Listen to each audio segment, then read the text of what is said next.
Good evening and welcome back. And as always, thank you for tuning in and spending a little time with us. This time it's the 6th of May. It's midweek. We're in the mid-80s with more to come.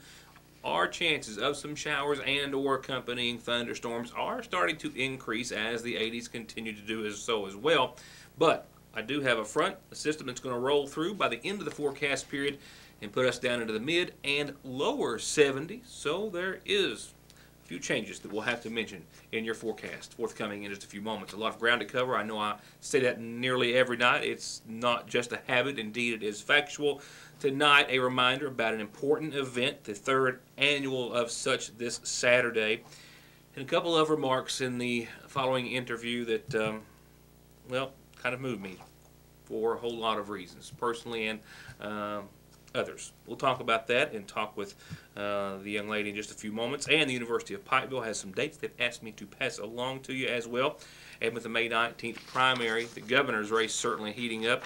We do have some finality in regards to the electioneering rule, which has now been officially changed.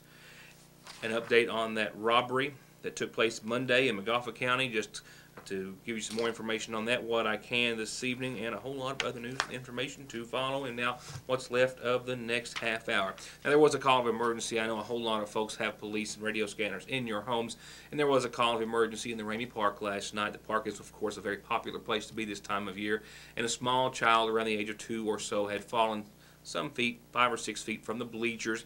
Just to let you know, the child was okay, did not need medical attention after being observed by emergency personnel on the scene, but we're glad to report that it was not a serious situation.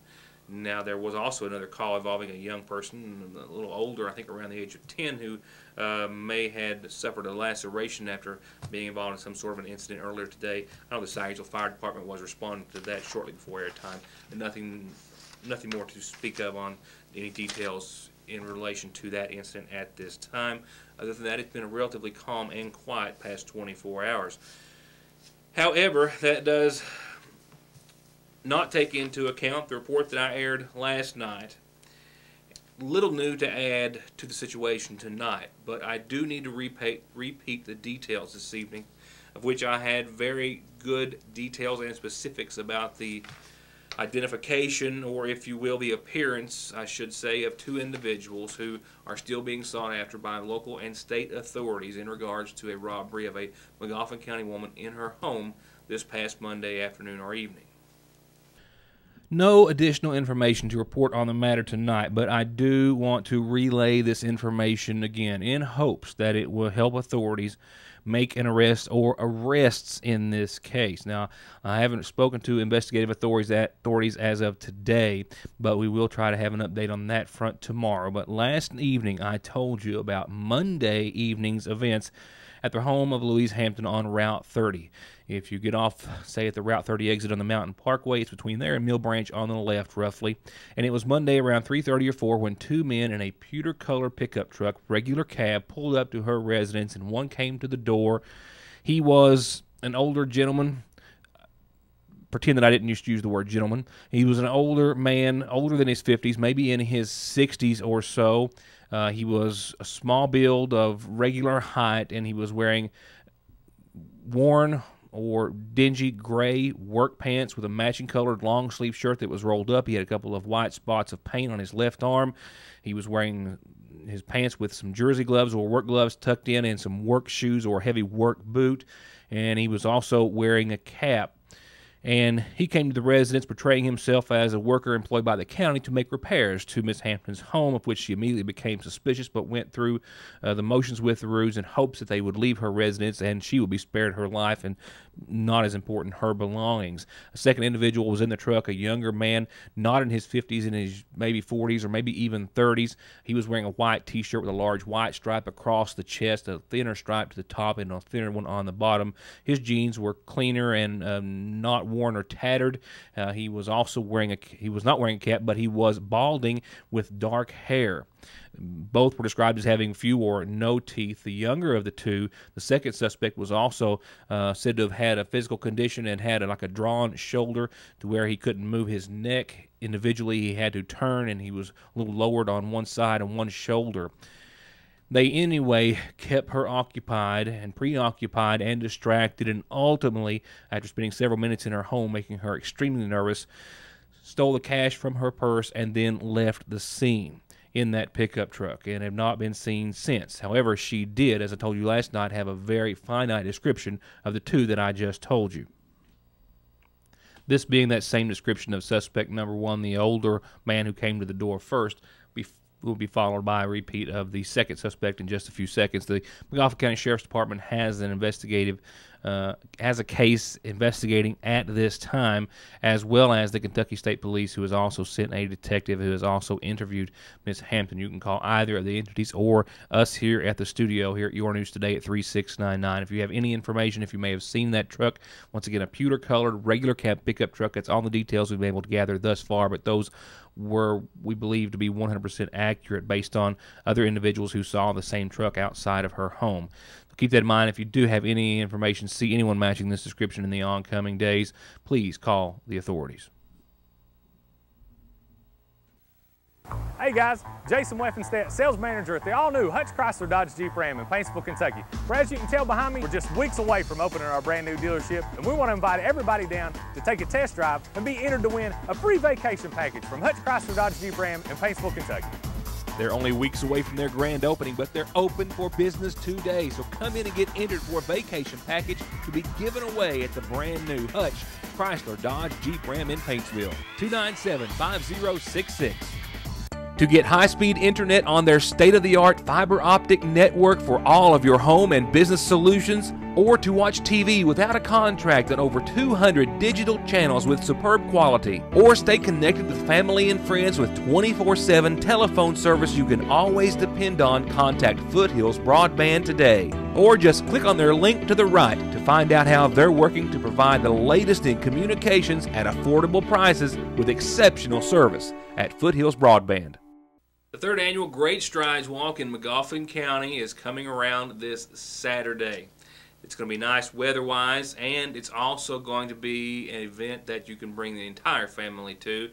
It's also going to be in honor of some very special people, and it's also going to be one to encourage everyone to become an organ donor, something my next guest knows very well about. You may have seen her, and hopefully you did, a few weeks ago here as she did an in-depth interview with me as we spoke exclusively about her diagnosis of cystic fibrosis when she was a mere 5 years old, and how she had lived with it throughout all of her life, and how it was really getting very close to taking her life.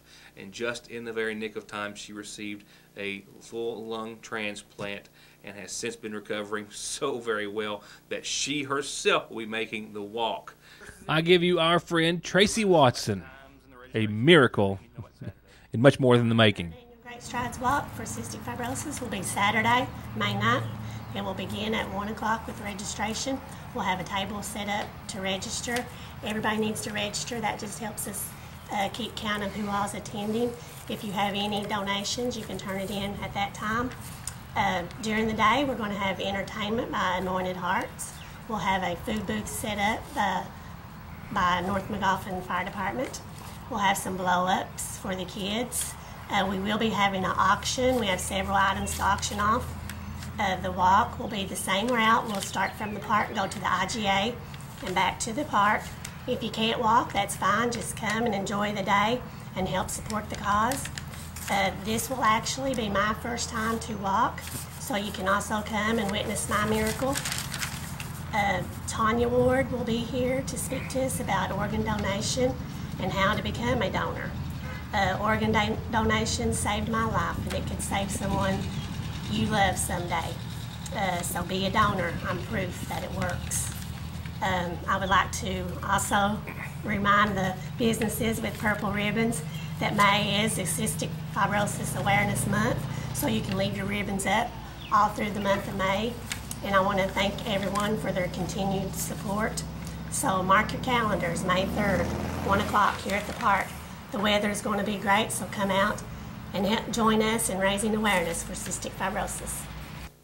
and something I certainly have to pass along as it relates to that report. A few other remarks from Tracy, not just the fact that she says that since that last interview she can't go anywhere without someone saying, I saw you on Your News Today when you were speaking with Ritt, and it was truly an inspiring story. Very proud to hear that, but more importantly, she says that she saw one individual in particularly who she bumped into who left her with something most inspiring.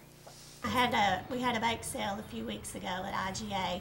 I had a lady come up to me and tell me that she had saw me on your news and said that my story was so inspiring to her.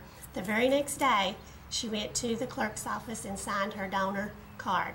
So that just made me feel very good to know that I had inspired someone to do that, and to know that she could possibly save 8 lives someday. So that was very inspiring to me too. How excited are you? A year ago, you couldn't make this walk, and even a few months ago, you couldn't walk at all, or like. Exactly. Last year at this time, I rode my purple golf cart through the walk. So this year, I'm hoping to make the whole route without the purple golf cart. I've been walking some, trying to get myself in shape for it. So I'm going to do my best to make the whole route, and I'm feeling good. I'm happy and breathing. I get out of bed, able to take a deep breath, and I feel good. And I'm so thankful for everything, and thankful just to the whole community. Everywhere I go, people are just saying they prayed for me, and I know prayers work because they worked for me. I hope you can join us for the Grace Strides Walk in the Ramey Park this Saturday. With that said, the first announcement on tonight's McGoffin Farm Bureau sponsored community calendar is a reminder from the Big Sandy Long-Term Care Ombudsman Program. They are currently seeking volunteers to serve as certified ombudsman volunteers, an advocate for residents of nursing homes, personal care homes, and family care homes. If you'd like to be involved in improving the quality of care and life of residents in those facilities, call 1-800-737-2723. I'll have that number and other contact information for you on the screen in the next few days. With that said, here are the rest of tonight's announcements, which, by the way, have a couple of birthdays. And this one is a big 4th birthday today for Hunter Howard, with a lot of love from Nana and Papa and a whole lot of family, too. Happy birthday. Happy 4th birthday, Hunter Howard. And a happy birthday, and no, he didn't tell me you were that old, Linnea. Happy birthday to Linnea Peace from her loving husband and a whole lot of family as well. Happy birthday, Linnea. We hope you've had a good one. We hope you had a good 38th. And I got one more tonight. It's for Lindsay Wheeler. Lindsay, I didn't get yours typed in. I'm sorry, but from your daughter, Wendy, and baby Aiden, happy birthday to you as well. We hope you've had a happy birthday. Happy birthday to Lindsay Wheeler. Couple of reminders on tonight's community calendar that there will be a dinner and auction at the Fritz Church of God this Friday at 6 for the dinner, 7 for the auction. Call Dallas Patrick if you have any questions, 349-2002. All the proceeds will go for their children's program, so stop by and join them. They're going to have a big meal, soup, bean dinner, hamburgers, hot dogs, and an auction afterward.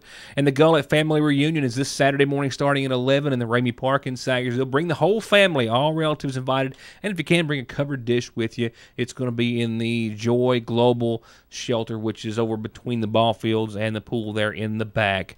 It is the Gullett Family Reunion starting this Saturday at 11.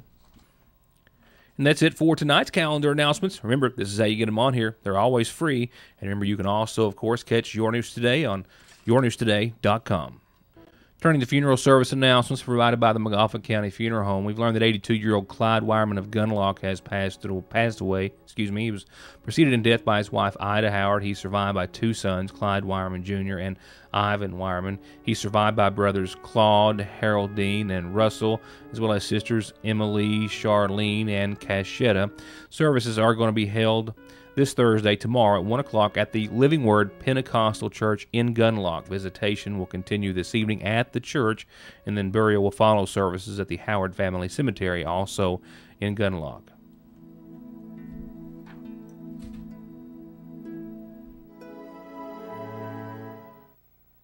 To get high-speed internet on their state-of-the-art fiber optic network for all of your home and business solutions, or to watch TV without a contract on over 200 digital channels with superb quality, or stay connected with family and friends with 24/7 telephone service you can always depend on, contact Foothills Broadband today. Or just click on their link to the right to find out how they're working to provide the latest in communications at affordable prices with exceptional service at Foothills Broadband.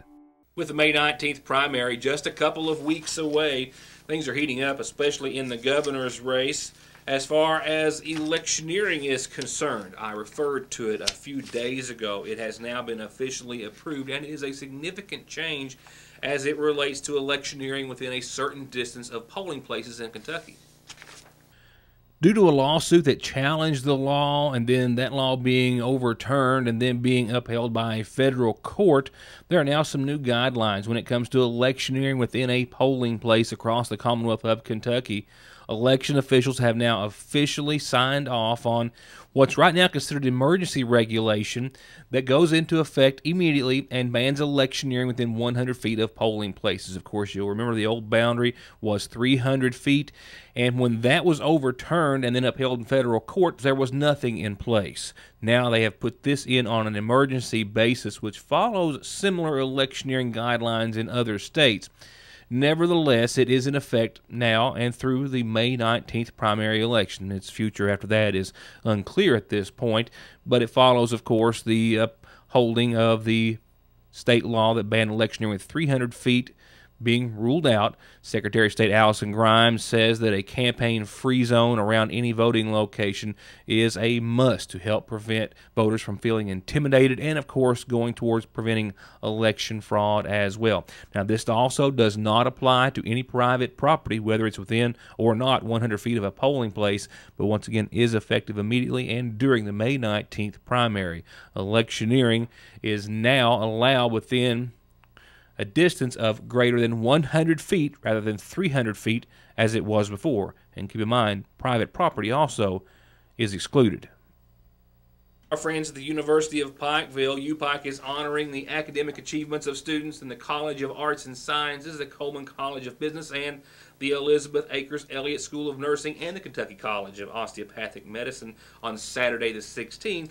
The medical school commencement starts at 9:30 in the morning at the Expo Center. The commencement for the College of Arts and Sciences, the Coleman College of Business, and the Elliott School of Nursing will be at 2 o'clock at the Expo Center. And then 2 pinning ceremonies will be held Thursday the 14th. In front of that, in the Booth Auditorium located in the Record Memorial Building, graduates of the social work program will be recognized at 3:30 on that day, and graduates of the Elliott School of Nursing will be honored at 7 the same day.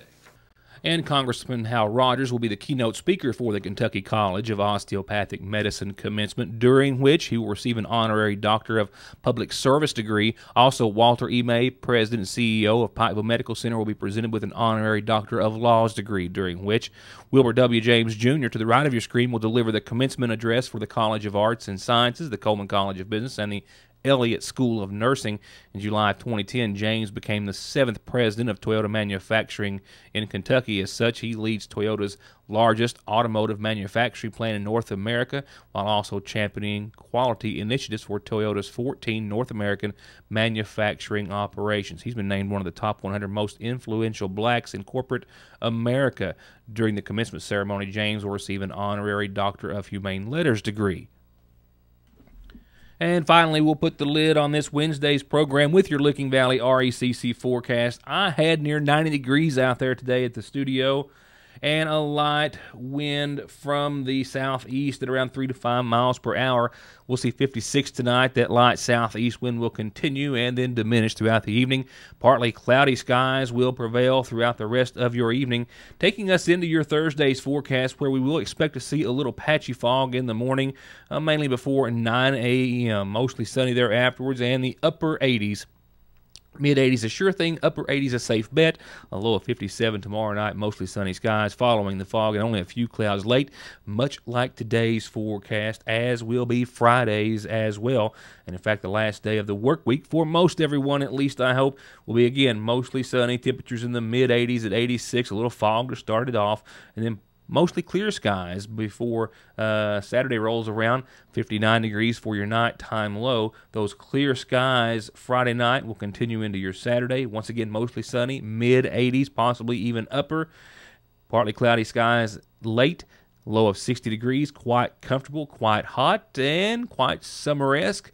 But it's all going to come to an end for at least a little while. Not by Sunday, though. Sunday, we still are in the mid-80s at 85 degrees with a 30% chance of showers and thunderstorms. We'll still see mostly sunny on your Sunday. Keep that in mind. The sun's not going anywhere, just we expect to see a change of the guard, so to speak. That chance of showers and thunderstorms on Sunday is out and ahead of another change-up that comes in Monday. Only a slighter chance, or a little more of a chance, I should say, of showers and thunderstorms to the tune of 30 starting off, 40 maybe on Monday, but 50% by Monday evening.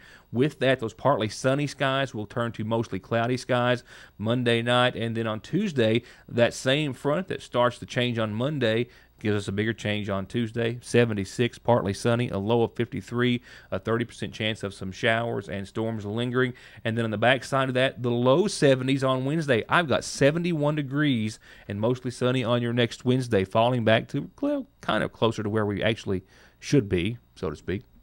For now, that indeed is my time. As always, thank you so much for being a part of the program. Another day down, but much more to come. When I see you back here tomorrow night, I hope, for more of your news today. Enjoy your evening, and thanks for being here.